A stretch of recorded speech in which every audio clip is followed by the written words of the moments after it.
ইসলাম ধর্ম গ্রহণ করে নাই। হযরত ওমর ফারুক রাদিয়াল্লাহু তাআলা আনহু তিনি একদিন মনে মনে সিদ্ধান্ত গ্রহণ করলেন মুহাম্মদ সাল্লাল্লাহু আলাইহি ওয়াসাল্লামকে হত্যা করে ফেলবে। এই চিন্তা করে গভীর রজনীতে সকল মানুষ যখন ঘুমায় ঠিক এমন সময় হযরত ওমর রাদিয়াল্লাহু তাআলা আনহু তলোয়ার নিয়ে বের হয়ে গেলেন। হাঁটতে হাঁটতে যখন আল্লাহর নবীর বাড়ির কাছে চলে গেলেন, আল্লাহর নবীর বাড়ির কাছে যাওয়ার পরে দরজার ভিতরে যখন কান লাগাইলেন, হযরত ওমর রাদিয়াল্লাহু তাআলা আনহু শুনতেছেন আল্লাহর নবী নামাজের ভিতরে দাঁড়িয়ে আল্লাহর কোরআন থেকে তেলাওয়াত করতেছেন। বলেন সুবহানাল্লাহ। নবী আমার নামাজের ভিতরে দাঁড়িয়ে আল্লাহর কোরআন থেকে তেলাওয়াত করতেছেন। সূরা ফাতিহা শেষ করে নবী আমার সূরা হাক্কা তেলাওয়াত করতেছেন। আল হাক্কাতু মাল হাক্কা ওয়া মা আদরাকা মাল হাক্কা। আল্লাহ নবী নামাজের ভিতরে দাঁড়িয়ে কোরআন তেলাওয়াত করতেছেন। বাহির থেকে দাঁড়িয়ে আমিরুল মুমিনিন হযরত ওমর আল্লাহর নবীর কণ্ঠে কোরআন তেলাওয়াত শুনতেছে। নবীজি দীর্ঘ সময় তেলাওয়াত করে হযরত ওমর ফারুক তেলাওয়াত শুনে এত সুন্দর আল্লাহর নবীর কণ্ঠ ছিল। আল্লাহর নবী যখন নামাজ দাঁড়িয়ে তেলাওয়াত করতেছে হযরত ওমর কান দিয়ে শুনে দিলের ভিতরে কি স্পর্শ করে। বলেন সুবহানাল্লাহ। কান দিয়ে শুনে দিলের ভিতরে কি স্পর্শ করে।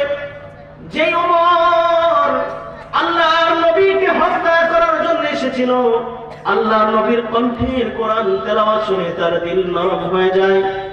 এক সময় তেলাওয়াত শুনতে শুনতে হযরত ওমর রাদিয়াল্লাহু তাআলা আনহু বলেন মুহাম্মদ সাল্লাল্লাহু আলাইহি ওয়াসাল্লাম তিনি যে কবিতা আবৃত্তি করতেছে, তিনি যে রচনা পাঠ করতেছে, আমার জীবনে আমি অনেক কবিতা অনেক রচনা শুনেছি। আমার দেশের ভিতরে অনেক কবি আছে, সাহিত্যিক আছে, তাদের কাছ থেকে অনেক কবিতা শুনেছি, অনেক রচনা তাদের কাছ থেকে শুনেছি।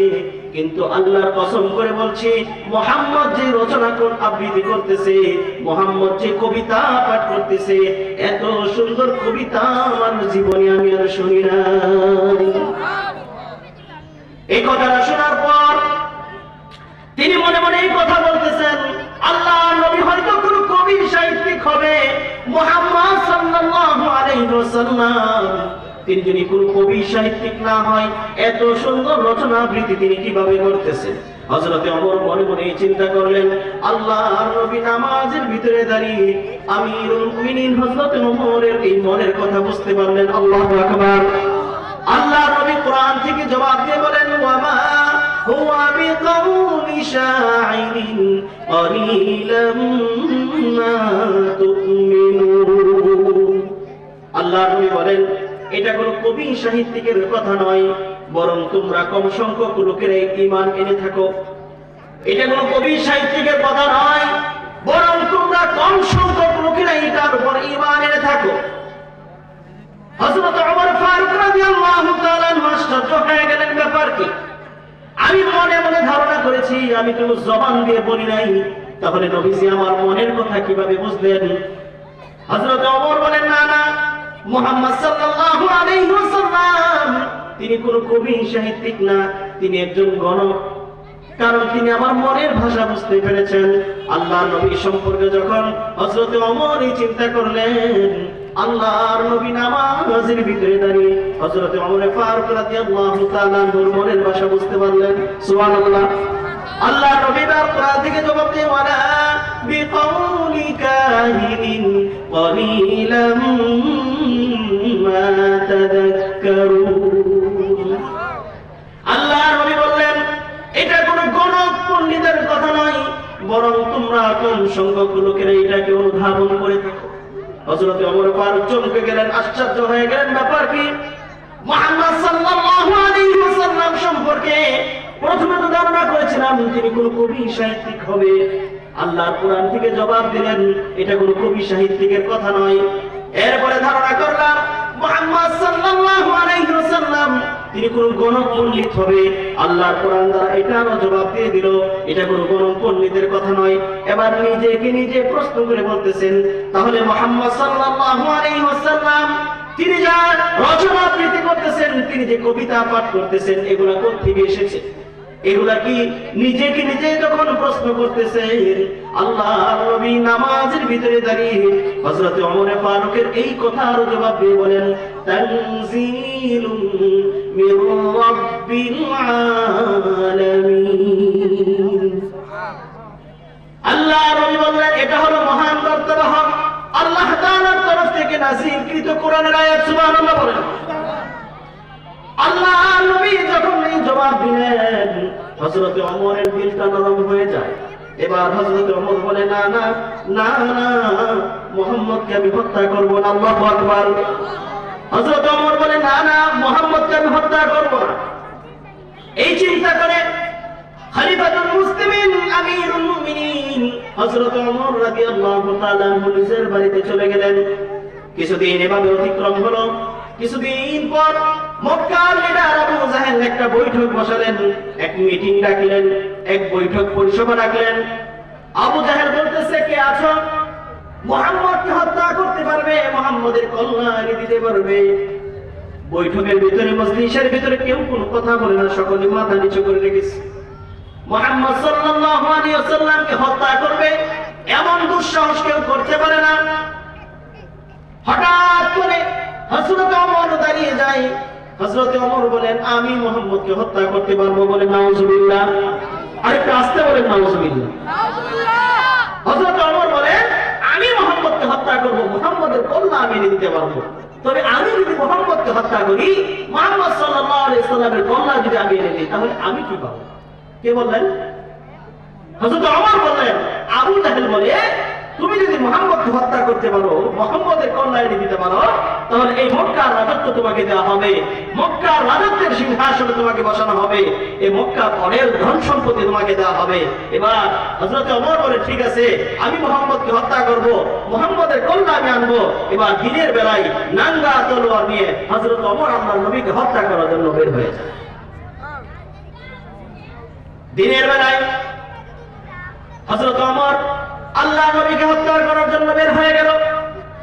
হাঁটতে হাঁটতে যখন বহু দূর চলে যায়, পথের ভিতরে এক সাহাবীর সাথে সাক্ষাৎ হয়। সাহাবীকে বলেন, ওমর তুমি কোথায় যাও? হযরত ওমর বলেন, আমি মুহাম্মদকে হত্যার জন্য যাই। বলে নাউজুবিল্লাহ। হযরত ওমর বলেন, আমি মুহাম্মদ সাল্লাল্লাহু আলাইহি ওয়াসাল্লামের গর্দান টানার জন্য যাচ্ছি। বলে কেন কেন? বলে আবু জাহেল বলেছে, মুহাম্মদ সাল্লাল্লাহু আলাইহি ওয়াসাল্লামকে যে হত্যা করতে পারবে, এই মক্কার রাজত্ব তাকে দেওয়া হবে, মক্কার রাজত্বের সিংহাসনে তাকে বসানো হবে। এই জন্য আমি মুহাম্মদ সাল্লাল্লাহু আলাইহি ওয়াসাল্লামকে হত্যার জন্য বের হচ্ছি। সাহাবীকে বলেন, ওমর সাবধান সাবধান, মুহাম্মদ সাল্লাল্লাহু আলাইহি ওয়াসাল্লামকে তুমি হত্যা করার জন্য যেও না। বলে কেন? তুমি যে মুহাম্মদ সাল্লাল্লাহু আলাইহি ওয়াসাল্লামকে হত্যার জন্য বের হয়েছো, ওমর তুমি কি জানোনি তোমার আপন ছোট বোন আর তার স্বামী সেই মুহাম্মদের হাতে কালিমা পড়ে মুসলমান হয়ে গেছে। সুবহানাল্লাহ। ওমর তুমি যাও, আগে তোমার ঘর সামলাও। কথাটা শোনা মাত্রই হযরত ওমর রাদিয়াল্লাহু তাআলা আনহুর মেজাজ খারাপ হয়ে গেল। হযরত ওমর রাদিয়াল্লাহু তাআলা আনহু আল্লাহর নবীকে হত্যা করা এই চিন্তা মাথা থেকে ফেলে দিয়ে হযরত ওমর রাস্তাটা পরিবর্তন করে তার বোনের বাড়ির দিকে হাঁটতে লাগলো। হাঁটতে হাঁটতে যখন তার বোনের বাড়ির কাছে চলে গেল, বাড়ির কাছে যাওয়ার পর দরজার বাহির থেকে কান পেতে হযরত ওমর শুনতে পাই তার বোন ফাতেমা ঘরের ভিতরে বসে আল্লাহর কোরআন থেকে তেলাওয়াত করতেছেন, ইয়াসিন والقرآن الحكيم إنك لمن المرسلين على صراط مستقيم متنطر طه ما أنزلنا عليك القرآن لتشقى إلا تذكرة لمن হযরত ওমর তেলাওয়াত শুনে মেজাজ পুরো খারাপ হয়ে যায়। দরজার ভিতরে গোড়াঘাত করলেন। তার বোন যখন ভিতর থেকে জিজ্ঞাসা করলো, কে এসেছো? বলে আমি ওমর এসেছি কি জন্য? বলে দরজাটা খুলে দাও। তার বোন যখন দরজাটা খুলে দিল, হযরত ওমর একটা দৌড় দিয়ে ঘরের ভিতরে প্রবেশ করলো। ঘরের ভিতরে যাওয়ার পরে দেখে টেবিলের উপর আল্লাহর কোরআন এরকম খোলা ছিল। তার বোন ফাতেমা আল্লাহর কোরআন থেকে তেলাওয়াত করতেছিল। এই দৃশ্যটা দেখে হযরত ওমর রাদিয়াল্লাহু তাআলা আনহুর মেজাজ খারাপ হয়ে যায়। তার বোনকে সে ইচ্ছামতো মারধর করা শুরু করলো। বেহুশ হয়ে জমিনে পড়ে যায়। কিছুক্ষণ পর যখন হুঁশ ফিরে আসলো, তার বোন বলে, ভাই তুমি আমাকে কেন মারতেছো? আমাকে তুমি কেন আঘাত করতেছো? আমি তো এমন কোন মানুষের কাছে যাই নাই যে মানুষটা খারাপ। আমি তো এমন কোন দরবারে যাই নাই যে দরবারটা খারাপ। বরং আমি এমন মানুষের কাছে গিয়েছি যে মানুষটার কাছে যাওয়ার কারণে আল্লাহর জান্নাতের মেহমান হওয়া যায়। সুবহানাল্লাহ। প্যাকেট করে রেখে দেন, আগামীকালকে বাড়িতে যাই। সুবহানাল্লাহ বলেন। আমি এমন মানুষের কাছে গিয়েছি যে মানুষটার কাছে যাওয়ার কারণে ঈমান আনতে পেরেছি, আমি আমার নিজেকে ইসলাহ করতে পেরেছি, এবং আমি মুহাম্মদ সাল্লাল্লাহু আলাইহি ওয়াসাল্লামের হাতে বায়াত গ্রহণ করে মুসলমান হয়ে গেছি। বলি সুবহানাল্লাহ। এভাবে যখন তার বোন তাকে বুঝাইতেছিল, আল্লাহ রহমতের বাড়ি দ্বারা বৃষ্টির মতো নাযিল হইতেছে। বলি সুবহানাল্লাহ। হযরত ওমরের দিলটা নরম হয়ে যায়। আল্লাহ তাআলা হযরত ওমরকে হেদায়েত দিবেন। হযরত ওমরের দিলটা নরম হয়ে যায়। কিছুক্ষণ পর হযরত ওমর রাদিয়াল্লাহু তাআলা বাচ্চাদের মতো হাউমাউ করে কান্না করতেছে। ডেকে বলতেছেন, ফাতেমা রে, তুমি যে কিতাব তেলাওয়াত করতেছিলে, ওই কিতাবটা আমার হাতে একটু দাও, আমিও তেলাওয়াত করতে চাই। আল্লাহু আকবার। আর জোরে বলেন আল্লাহু আকবার। আল্লাহ তাআলা হযরত ওমরকে ইসলামের জন্য কবুল করবেন।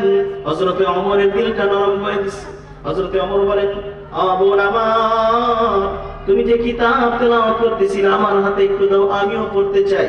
এবার তার বোন আল্লাহর কোরআন থেকে তেলাওয়াত করে শোনাই, ইন্নাহু লাকুরআনুন কারীম ফি কিতাবিন মাকনুন লা ইয়ামাসসুহু ইল্লাল মুতাহহারুন। আল্লাহু আকবার। এটা এমন এক কিতাব, লা ইয়ামাসসুহু ইল্লাল মুতাহহারুন। এটা পবিত্র কিতাব, অপবিত্র অবস্থায় কিতাব স্পর্শ করা যাবে না। তুমি যাও পবিত্র হয়ে আসো, গোসল করে আসো। হযরত ওমর এবার গেলেন, গোসল করে আসলেন, পবিত্র হয়ে আসলেন। আসার পরে বলতেছেন, ফাতেমা রে, তুমি যে কিতাব তেলাওয়াত করতেছিলে, সেই কিতাব থেকে তুমি আমাকে আবার একটু তেলাওয়াত করে শোনাও। হযরত ওমরের বোন ফাতেমা এবার আল্লাহর কোরআনের শুরু দিক থেকে তেলাওয়াত করতে শুরু করলেন। সূরা বাকারা থেকে তেলাওয়াত করতে শুরু করলেন। আলিফ লাম মিম যালিকাল কিতাবু লা রাইবা ফীহি হুদাল লিল মুত্তাকিন। দীর্ঘ সময় তেলাওয়াত করলেন। হযরত ওমরের জবান বন্ধ হয়ে গেছে, চোখ দিয়ে দরদর করে পানি পড়তেছে। আল্লাহু আকবার। আল্লাহ তাআলা হযরত ওমরকে ইসলামের জন্য কবুল করে নিয়েছে। ওদিকে নবী আমার দুইটা হাত তুলে আল্লাহর কাছে ফরিয়াদ করে, আল্লাহ, দুইটা ওমর থেকে একটা ওমরকে আমি ইসলামের জন্য চাই। রব্বুল আলামিন হয়তো খাত্তাবের ছিল ওমরকে কবুল করে নাও, আর না হয় হিসাবের ছিল ওমরকে কবুল করে নাও। রব্বুল আলামিন ইসলামের দাওয়াত দেওয়ার জন্য যে রকম অর্থের প্রয়োজন এবং ক্ষমতার প্রয়োজন, রব্বুল আলামিন হযরত ওমর যদি ইসলামের সুশীতল ছায়াতলে এসে কালিমা পড়ে মুসলমান হয়, ইসলামের দাওয়াত দেওয়াটা বড় সহজ হয়ে যাবে। আল্লাহর কাছে ফরিয়াদ করতেছেন। আল্লাহ নবী দুইটা হাত তুলে আল্লাহর কাছে দোয়া করতেছেন। আর হযরত ওমর তার বোনকে বলে, বলরে, বড় দেরি হয়ে গেছে, বড় ভুল হয়ে গেছে, জীবনে অনেক অন্যায় করেছি, অপরাধ করেছি। এই যে তলোয়ার দেখতেছো, এই তলোয়ার নিয়ে এসেছিলাম নবীকে হত্যা করার জন্য, আর মুহাম্মদকে আমি হত্যা করব না। আমার বড় ভুল হয়ে গেছে, আমি বড় পাপ করে ফেলেছি, আমি বড় অন্যায় করে ফেলেছি। ও বোন, আমাকে নিয়ে চলো, নিয়ে চলো। তুমি যে মুহাম্মদের হাতে কালিমা পড়ে মুসলমান হয়েছো, আমিও ওই মুহাম্মদের হাতে কালিমা পড়ে মুসলমান হয়ে যাব। সম্মানিত হাজিরিন, এবার তার বোন ফাতেমা